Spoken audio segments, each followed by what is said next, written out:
Bienvenue à tous et bienvenue à toutes sur Un peu de sagesse au quotidien, le podcast où nous appliquons la sagesse divine à notre quotidien, ceci afin de vivre le bonheur au quotidien. J'espère que vous allez bien et j'espère que vous avancez progressivement, tranquillement, calmement sur ce cheminement qu'est la vie. Alors aujourd'hui on se retrouve avec un nouvel épisode Book Club avec un livre intitulé Éloge de la lenteur et si vous ralentissiez par Carl Honoré.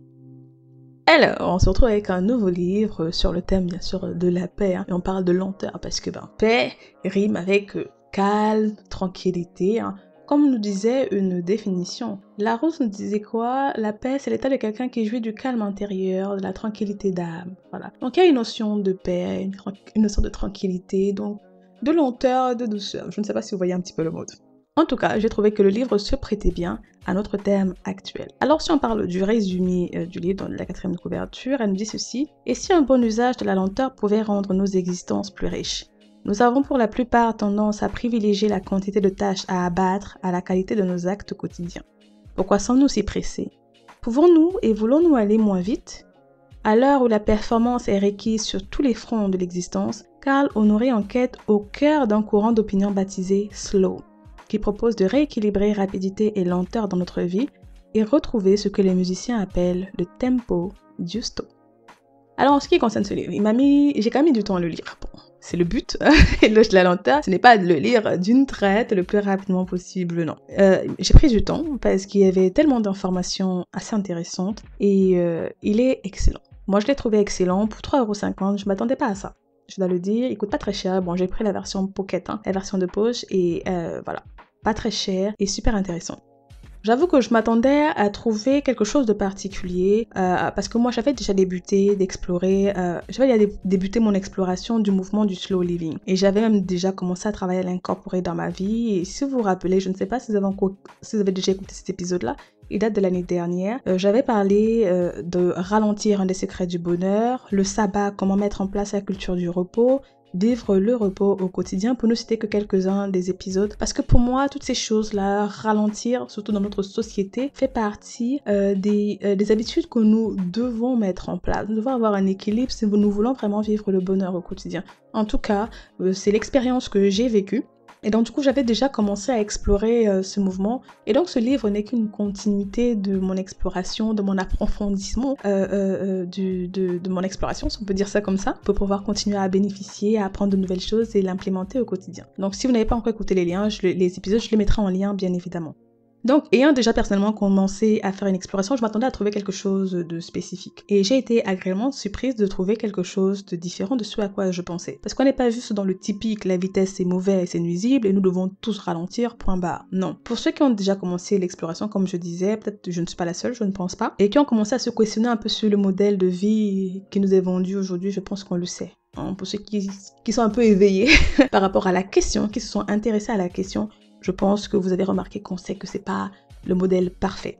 Mais dans ce livre, en fait, l'auteur va beaucoup plus loin. Il va nous offrir de la culture générale et il va nous expliquer comment nous en sommes arrivés à notre modèle actuel. C'est vrai que je ne partais pas spécifiquement pour la culture générale. Moi, je m'attendais à ce qu'on me dise c'est mauvais, tu dois faire ça, ça, ça, ça, ça. Et ben non, l'auteur nous donne l'histoire. Il nous donne comment nous sommes arrivés aujourd'hui où nous en sommes avec ce mode de vie frénétique, on ne s'arrête jamais, où nous sommes tous épuisés, nous sommes dans une épidémie de burn-out aujourd'hui. Et au final, en conclusion, je pense que pour ceux qui se sont un peu posé la question, se sont posés sur l'étude de notre modèle, on se rend compte que nous sommes arrivés aujourd'hui où nous sommes uniquement à cause du capitalisme. C'est la seule chose. Oui, le lifestyle que nous vendent nos sociétés modernes occidentales et qui est en train d'être adopté majoritairement dans le monde entier n'est la résultante que de la quête de l'argent au maximum. Et malheureusement, on a remarqué que le capitalisme ne prenait pas vraiment en compte le bien-être de l'individu, même de la communauté, au centre de ces problématiques. Pas du tout. Puisque la société capitaliste nous dit que bon, aujourd'hui, chacun d'entre nous peut gagner beaucoup d'argent si on travaille beaucoup et le plus vite possible, alors pourquoi se plaindre? Si vous pouvez vous faire assez d'oseille, vous n'avez pas à vous plaindre. C'est plutôt bénéfique pour vous. On vous fait du bien, on vous fait une faveur. C'est ce que le capitalisme va nous dire. Et pourtant, l'épidémie de burn-out et le suicide qui gangrènent nos sociétés nous montrent que l'argent, la quête rapide et freinée de l'argent, ce n'est pas tout.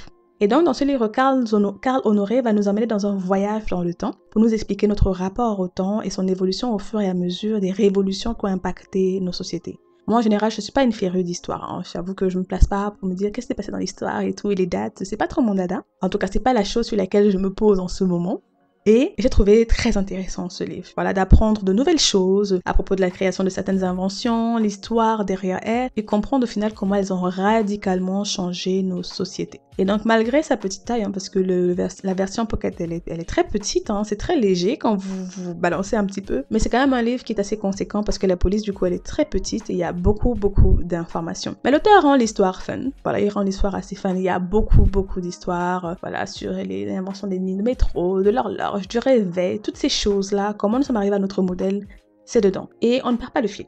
Bien sûr, il ne faut pas se précipiter, il faut prendre son temps, ce qui est le but. Ce qui est le but. Et comme je disais, on ne le dévore pas d'une traite. Et donc, au-delà de l'histoire de notre rapport au temps, l'auteur va nous amener à découvrir certains mouvements dans le mouvement du slow living. Donc, le slow living, c'est de ralentir, c'est un mouvement général. Et il va nous amener, il va faire des enquêtes, du coup, au cœur du mouvement slow living sur différentes particularités. Et donc, les particularités sont dans divers domaines de notre vie qui impactent notre vie. Et on va découvrir, au final, différents types de rebelles de la vitesse dans des domaines qu'on ne soupçonne pas. Et moi, j'ai été agréablement surprise de les découvrir car je ne savais pas personnellement qu'il y avait de telles entreprises, qu'il y avait de telles particularités, qu'il y avait autant d'actes posés en fait. Moi, je ne savais pas et personnellement, ça m'a inspirée par rapport à ma propre vie. Parce que quand on lit un livre de ce type, on cherche à savoir ce qu'on peut prendre, ce qu'on peut appliquer à sa propre vie. Et ainsi, donc, il nous amène un petit peu aux différents coins de ce mouvement-là et on apprend énormément. Bien évidemment, la conclusion de l'auteur n'est pas que nous devions échanger la vitesse contre la lenteur de manière ultime parce que c'est bien sûr impossible et c'est difficile à maintenir dans le temps et notre société n'est pas spécifiquement adaptée à cela et je ne pense pas que c'est ce que nous voulons. Tous à vrai dire. Mais l'auteur va nous amener à nous évaluer. Il va nous amener à réévaluer la manière dont nous vivons, dont nous faisons les choses. Parce que bien souvent, nous faisons les choses parce que, sans nous poser la question. Et c'est quelque chose que je prône énormément sur ce podcast, l'introspection, se poser les questions. Pourquoi? Rappelez-vous l'épisode sur pourquoi. Non seulement c'est une question intéressante quand on a des doutes, quand on a des troubles par rapport à des décisions à prendre, mais par rapport à notre vie. Pourquoi vivons-nous de la manière dont nous vivons? On doit se poser des questions.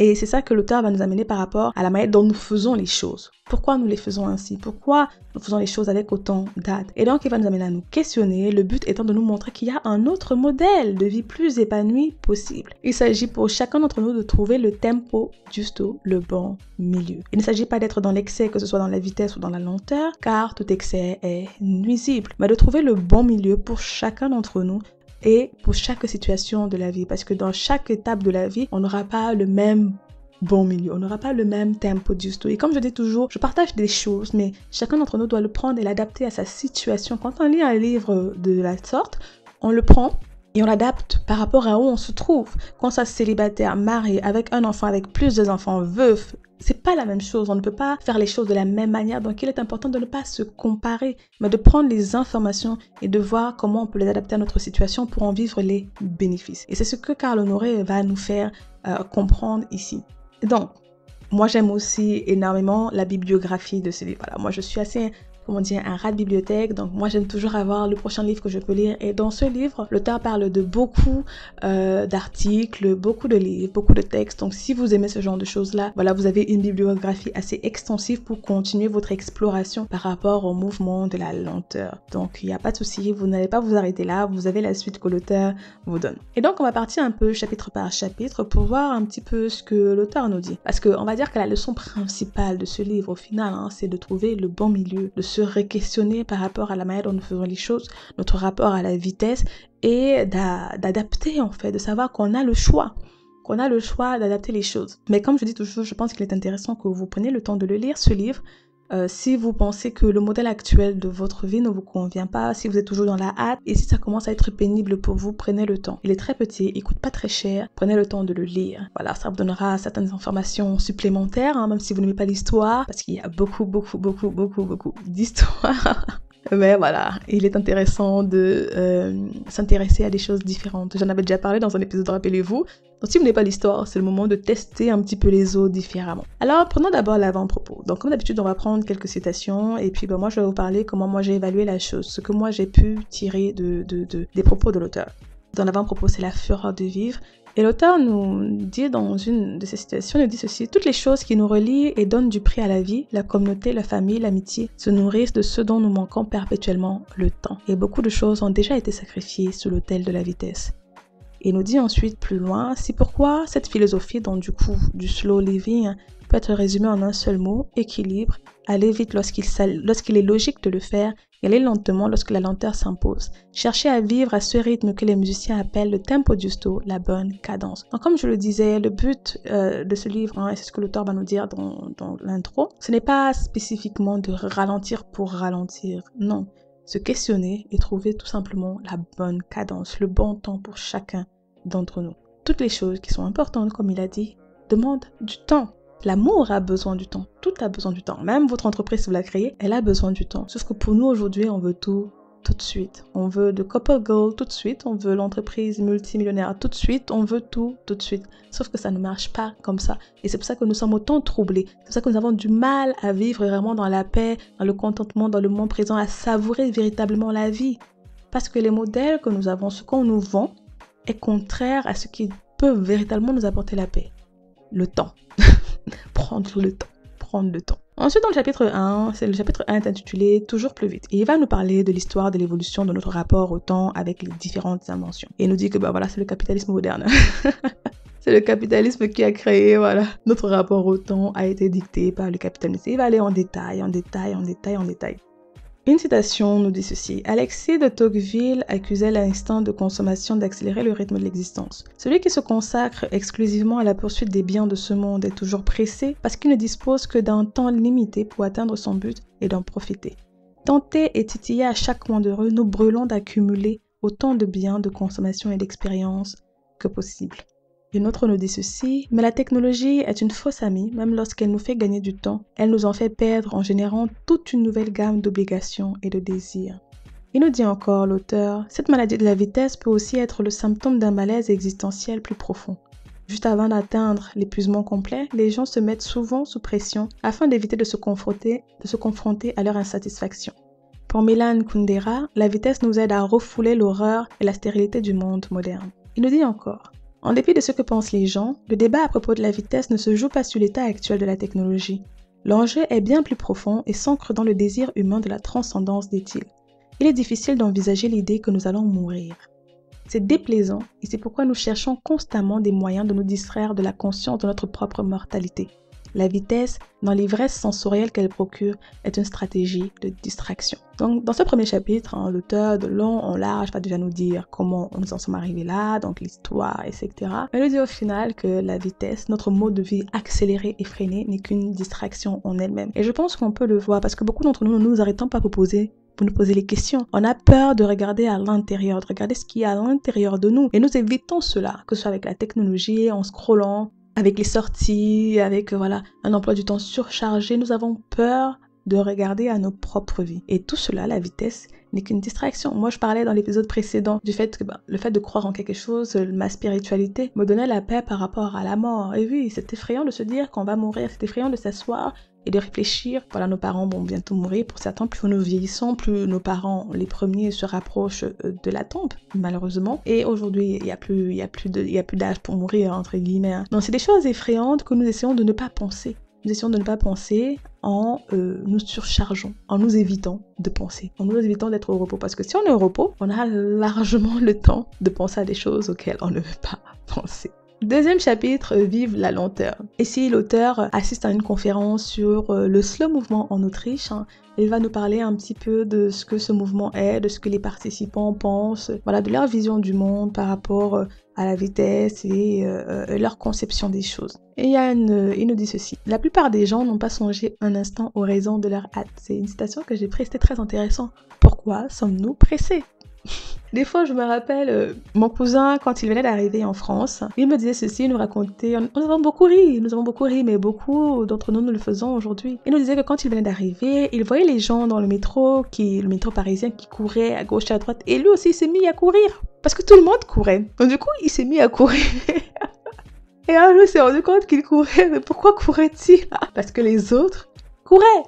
Donc des fois, nous courons parce que nous voyons les autres marcher vite, nous voyons les autres se dépêcher, donc on a l'impression que nous devons également suivre la cadence. Donc, Pourquoi faisons-nous les choses comme nous les faisons? Nous devons nous arrêter pour nous poser la question. C'est ce que l'auteur nous dit, il va nous expliquer de long en large dans ce chapitre-là.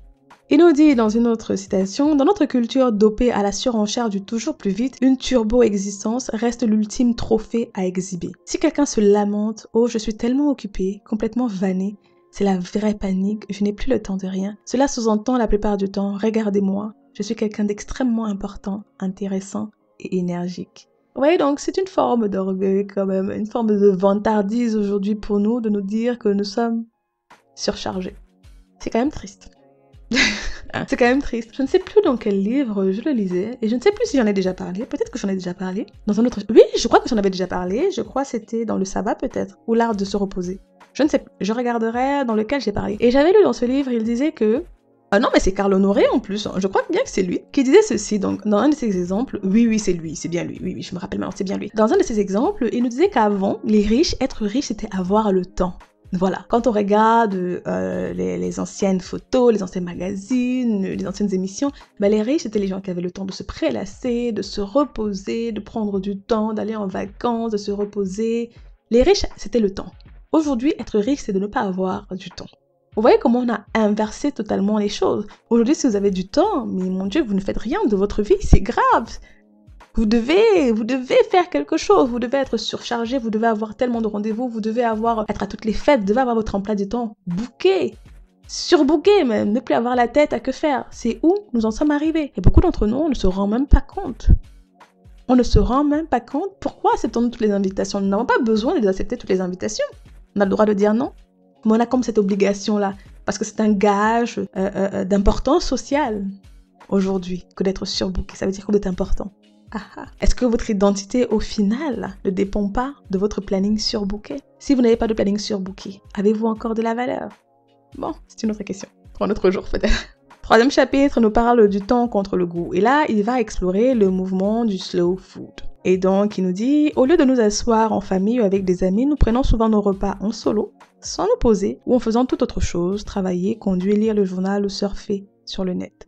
En visant l'économie et des rendements toujours plus élevés, l'agriculture industrielle nuit gravement aux ressources vivantes, à l'environnement et même aux consommateurs. Je pense qu'aujourd'hui, on n'a plus vraiment de doute sur l'impact de l'agriculture industrielle aujourd'hui sur l'environnement et sur notre propre santé à nous-mêmes. Parce qu'au final, ce n'est plus vraiment notre bien-être, le bien-être des humains, de la société qui est en jeu, c'est juste le bien-être des poches des actionnaires, des investisseurs. Parce qu'au final, on nous fait manger n'importe quoi, des choses de plus en plus intoxiquées, au nom de quoi ? Donc au final, l'agriculture actuelle n'est pas vraiment à notre avantage à nous en tant que consommateurs, ni à l'avantage de l'environnement, malheureusement. Et donc, là-dedans, il va nous donner certaines instructions, le fait de cuisiner soi-même et d'apprendre à y prendre plaisir, déguster ensemble sans distraction, refaire du moment de manger un moment de qualité. Et j'en avais déjà parlé dans les 3 éléments essentiels au bonheur. J'avais vraiment pris le temps dans cet épisode-là quand je m'étais basée sur une parole de sagesse que le roi Salomon nous dit, parce que le roi Salomon était extrêmement riche. Il avait eu toutes les richesses, tout ce qu'on peut avoir, des milliers de femmes, des enfants, tout. Et à la fin de sa vie, il s'assoit, il regarde tout ce qu'il a fait et il arrive à la conclusion que tout ce qui est à l'homme, c'est de travailler, de pouvoir manger, de pouvoir boire et de pouvoir savourer. Prendre plaisir dans son travail, savourer ses repas, boire tranquillement, savourer la vie. Là, c'est un cadeau de Dieu. Et c'est le plus important au final. Donc, manger, savourer, reprenons de bonnes habitudes au niveau alimentaire. J'avoue que j'avais commencé à faire l'expérience à ce niveau. Et c'est très difficile. C'est très difficile que de s'asseoir et de manger uniquement. Vous voyez où nous en sommes arrivés? J'y travaille toujours et c'est pas évident. Donc, l'auteur nous amène à nous réquestionner par rapport à nos habitudes alimentaires, nous aujourd'hui qui ne savons plus manger sans faire autre chose. Où en sommes-nous arrivés? Ensuite, 4e chapitre, il parle de la ville entre tradition et modernité. Donc là, il va explorer la ville de Bra, quartier général de la slow food. Donc c'est une ville qui a un certain schéma d'organisation différent se basant sur le slow movement. Donc moi, je vous laisserai aller explorer, aller lire le livre pour découvrir ce que c'est. Et il va nous dire ceci. Tout dans notre vie urbaine, la cacophonie, la voiture, la foule, la consommation sans frein nous invite à nous précipiter plutôt qu'à nous détendre, prendre du recul ou établir des contacts avec autrui. La ville nous tient en mouvement et en éveil, constamment en quête du prochain stimulus. La vitesse fait de nous des hypocrites. Nous savons que la vitesse est souvent l'une des causes d'accidents de la route et pourtant nous continuons à conduire trop vite. Sur bien des trajets, la vitesse ne nous fera pas gagner la moindre seconde, mais il est peu probable que le fait de savoir que la vitesse est une fausse économie suffise à faire ralentir les gens. Gefina nous dit « Comment réfréner l'instinct de la vitesse? Au volant comme dans la vie, l'une des solutions consiste à en faire moins, parce qu'un emploi du temps chargé est la cause majeure de précipitation. Une autre option est d'apprendre à se sentir à l'aise avec la lenteur. » Dans ce livre, il y a toute une rééducation pour chacun d'entre nous par rapport à notre pensée vis-à-vis de la vie moderne, notre vie contemporaine et de comment nous faisons les choses. Donc, vraiment, l'auteur aborde différents domaines de la vie. On a vu ça, la lenteur, voilà, la nourriture et tout. Et là, c'est par rapport à la vie, même dans la ville. Puisqu'aujourd'hui, on se rend bien compte qu'à bien des niveaux, nous n'avons plus de contact avec les voisins, avec les gens. C'est difficile. Vous dites bonjour aux gens, les gens ne vous répondent pas. Ils sont trop pressés. Ils sont trop pressés. Vous savez, j'étais agréablement surprise je suis allée au magasin dernièrement et j'ai vu qu'il y avait une caisse où on prenait le temps. Voilà, il y avait une caisse avec un petit écriteau qui disait que ici c'est une caisse où on parle, où on a le temps de prendre le temps. Donc si vous ne voulez pas parler, si vous voulez aller trop vite, ne partez pas à cette caisse-là. Et j'ai trouvé ça très mignon, j'ai trouvé ça très très intéressant. Voilà, c'est une dynamique que je n'avais pas vue ailleurs et ça m'a intriguée. Donc une caisse, voilà, c'était une ou deux caisses où on prend le temps de parler. Voilà, où on peut dire bonjour, comment vous allez, tranquillement, sans se précipiter, sans que quelqu'un derrière ne soit « Ah, dépêchez-vous !»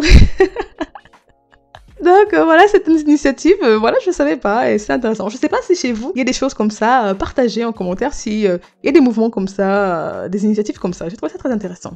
Dans le 5e chapitre, l'auteur va aborder la question du corps et de l'esprit. Et là-dedans, il va nous parler de méditation, yoga, qigong, pilates moderne, la marche. Il nous dit ceci, plus que la réflexion, c'est la réaction qui est à l'ordre du jour. Pour rentabiliser notre temps au maximum et éviter l'ennui, nous remplissons chaque moment disponible par de la stimulation mentale. À quand remonte la dernière fois où vous êtes assis ou assise sur une chaise et avez fermé les yeux juste pour vous détendre? La relaxation est souvent un précurseur de la pensée créative. On sait désormais que les gens sont plus créatifs lorsqu'ils sont calmes, tranquilles et délivrés du stress, alors que la pression du temps met des œillères. Donc, si vous êtes quelqu'un qui se dit pas créatif, c'est que vous n'avez pas assez le temps pour être créatif. Reposez-vous. Reposez-vous. Votre corps, votre esprit a besoin de repos, a besoin d'arrêt, a besoin de ralentissement. Il va parler de la santé ensuite, donc au niveau de la médecine et de la patience. Et là, il va parler de différents types d'activités qui sont très bonnes pour le corps, très bonnes pour l'être tout entier et qui participent à la guérison assez étrangement. Donc il va étudier différentes cliniques, différents types de médecine, différents types de pratiques. Et j'ai trouvé ça très intéressant. Il nous dit: aujourd'hui, notre société a abouti à une culture médicale axée sur le règlement rapide du problème, plutôt que de prendre le temps d'écouter les patients et d'examiner tous les aspects de leur santé, de leur état d'esprit et de leur mode de vie. Le médecin traditionnel tend à se concentrer sur les symptômes. Dans un monde où chaque seconde compte, nous voulons et nous-mêmes attendons tous d'être diagnostiqués, traités et soignés aussi rapidement que possible. Le corps se soigne à son propre rythme, il faut être patient. Vous ne pouvez pas brusquer le processus. Oui, moi c'était assez triste de me rendre compte, à un moment donné quand j'allais chez le médecin, il ne me pose pas des questions sur ma vie. Je viens avec un problème et il me prescrit juste des médicaments, sans me demander, sans me poser d'autres questions. Il prend ma tension, bien évidemment, et même pas tout le jour. Mais voilà, je dis juste que j'ai tac, et voilà, c'est un peu où nous en sommes arrivés. Et c'est triste.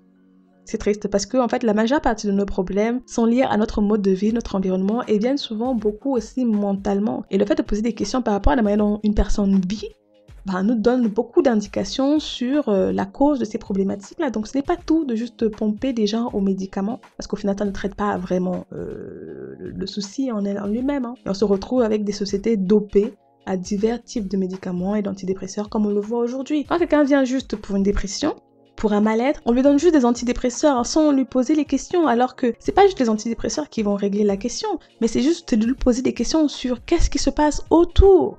Les antidépresseurs vont juste peut-être le calmer, le mettre dans un état peut-être second, mais ne règlent pas le problème. Et c'est où nous en sommes aujourd'hui. Je sais que ce n'est pas vraiment à l'avantage des sociétés pharmaceutiques, et je sais que c'est très très bon pour elles, parce que ça fait tourner le business, mais malheureusement, les êtres humains, nous passons à la trappe. Donc il aborde la question de la santé aujourd'hui. Ensuite, il va parler de l'amour, il va parler de l'amour, du sexe. L'amour prend son temps et il va parler du tantrisme. Il va étudier le tantrisme, il va parler d'expériences et tout, de personnes qui enseignent le tantrisme et tout. Moi, je trouve ça très intéressant parce que je ne connaissais pas. Je ne connaissais pas le tantrisme et j'ai trouvé ça assez intéressant de découvrir et d'apprendre ce que cela prônait. Il dit ceci: bien que nous passions une bonne partie de la journée à voir du sexe, à en parler, à fantasmer, à lire et à plaisanter sur le sujet, nous consacrons en réalité bien peu de temps à le pratiquer. La pornographie mène l'obsession occidentale du résultat à ses conclusions ultimes, réduisant le sexe à un va-et-vient confus et frénétique, couronné par le tout-puissant qu'au final. Voilà un peu où nous en sommes arrivés. Le sexe n'est rien de plus qu'une activité sans saveur, si on peut le dire ainsi, sans... Voilà, comment expliquer ça? On le voit tous, hein.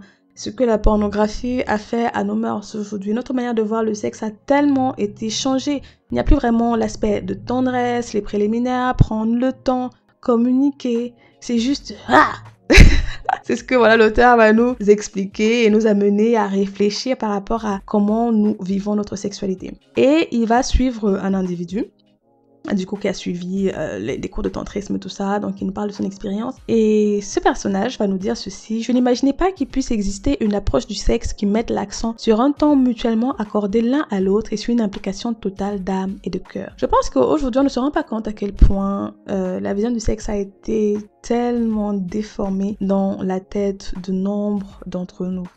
On se dit mais non, mais si, mais si. Beaucoup ne savent plus vraiment aimer l'autre. Beaucoup, le sexe se résume juste à une pénétration et puis c'est fini. Et c'est pour ça que beaucoup sont frustrés sexuellement. Beaucoup de femmes sont frustrées sexuellement parce qu'elles ne sont pas satisfaites, parce que le désir chez la femme et chez l'homme sont bien évidemment différents. Et tous les hommes aussi, ça ne s'arrête pas juste à la pénétration.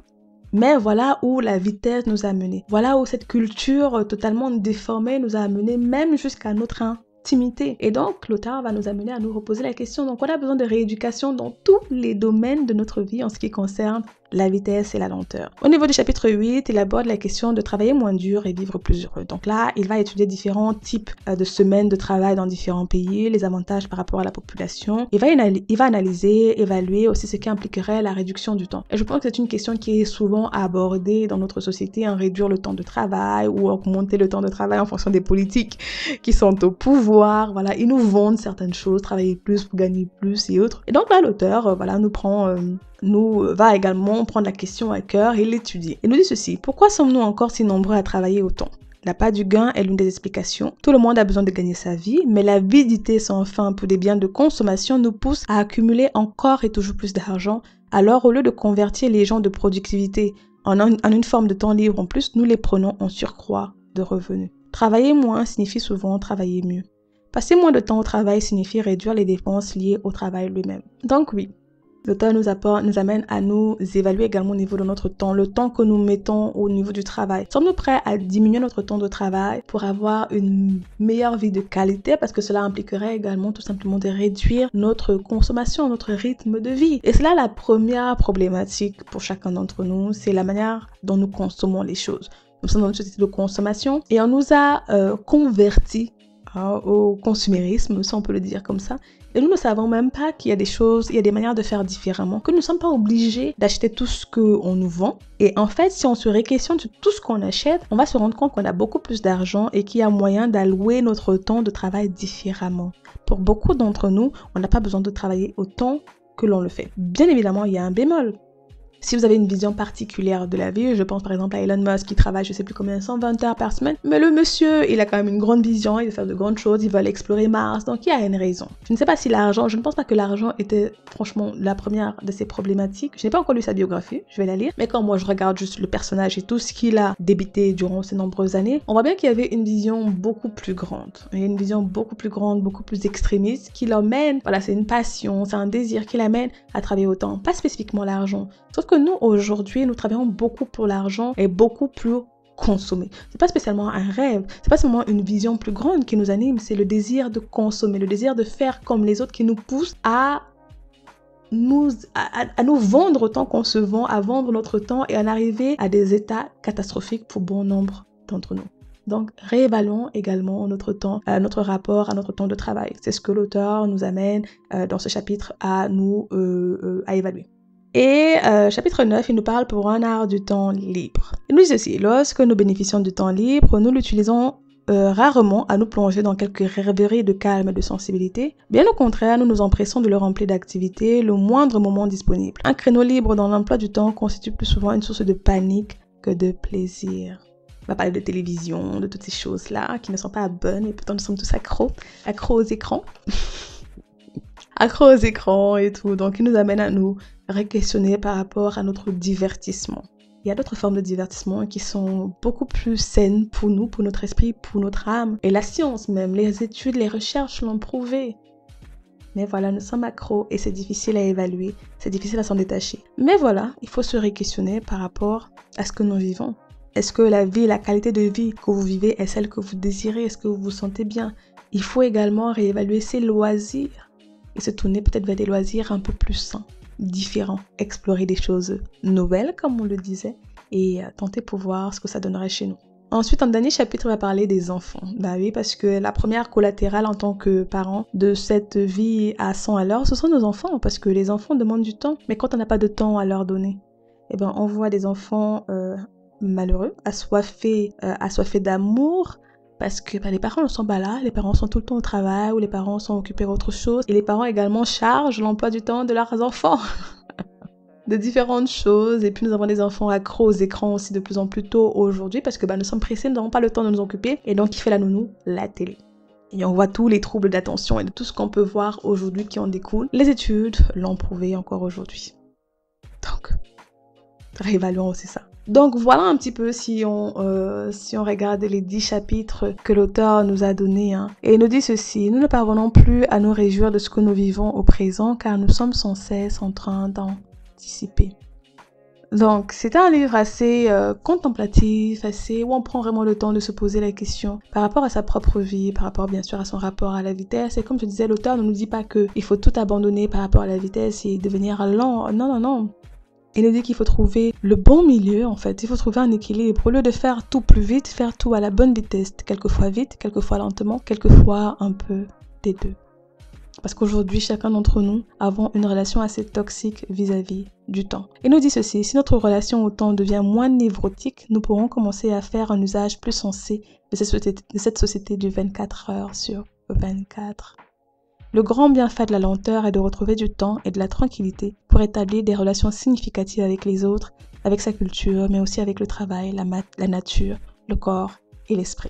Donc voilà, j'ai quand même pris du temps de détailler et tout, mais je vous conseille vivement de le lire. Si j'ai pas tout dit, il y a beaucoup d'exemples, beaucoup d'études, beaucoup d'expériences que l'auteur fait lui-même et donne son ressenti bien évidemment. Donc je vous invite vraiment à le lire. C'est une question qui vous intéresse.